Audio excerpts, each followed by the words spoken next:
In Ukraine, the situation on the front lines remains tense. Hostilities continue along the entire length of the contact lines. In the Kharkiv region, the Armed Forces of Ukraine, AFU, control the Prudankia, Pitomnik, Rubizhnoye front line. The AFU attempt to advance in the direction of Lipetsk and Kosklepan, aiming at reaching the Russian border. The AFU also continue attempts to cross the Seversky Donetsk River in the Chepil area. Ukrainian forces are advancing from Old Saltov in the direction of the village of Ternovaya, where the battles continue. According to some reports, the village is already under the control of the AFU. In the area of Izium, clashes were reported in the area of Kryuka and Pashkovo, as well as in Velikia Kamishovalka. Fighting continues near the town of Liman. Some tactical advances of Russian forces were reported near the village of Dolgonkoe, where they took some heights. East of Oskol, Russian control of the village of Novosavolka was reported.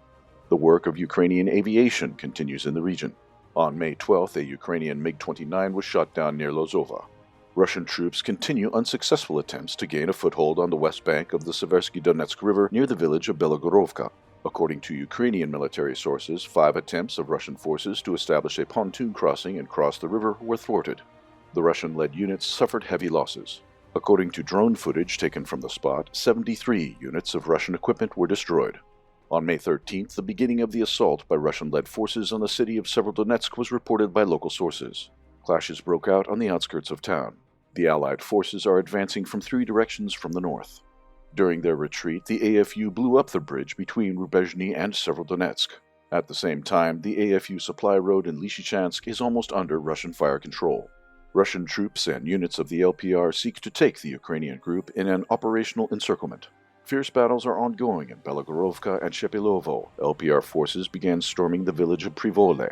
The offensive from Propasnaya continues in the direction of Kamishovalka. There are battles for control over the villages of Orekovo and Toshkovo. Positional battles continue on the Donetsk front lines. In the Bakhmut, Advidka, Krykovka directions, DPR units are massively shelling the enemy positions, attempting to improve the tactical situation. The Russian-led forces are advancing on Stepnoe, Novomikhailovka, Slavnoe, Novomikhailovka, and Alexandrovka Marinka. The assault on the village of Novokalinovo and Novobakhmutovka began in the Advidka area. In Mariupol, the situation remains without significant changes. Ukrainian militants are still blockaded on the territory of the Azovstal plant. Despite the attempts of the Azov fighters to mine the passages to the facilities during numerous ceasefire regimes, they fail to stop the advance of Russian forces. New territories of auxiliary enterprises along the Kalimas River were taken under LPR control. Ukrainian militants were cut off from one of the water resources. On the southern front, the fighting continues without any advances from either side. Russian air defense systems reportedly shot down at least 2 missiles with cluster munition warheads over the northern outskirts of Kherson. Russian forces in the area of Zeminy Island are preparing for another attack by Ukrainian forces. The AFU is regrouping and transferring helicopters and S-300 complexes to the coastal areas. On May 12th, the island was targeted by Ukrainian Tochka-U missiles, but they were intercepted by Russian air defense systems.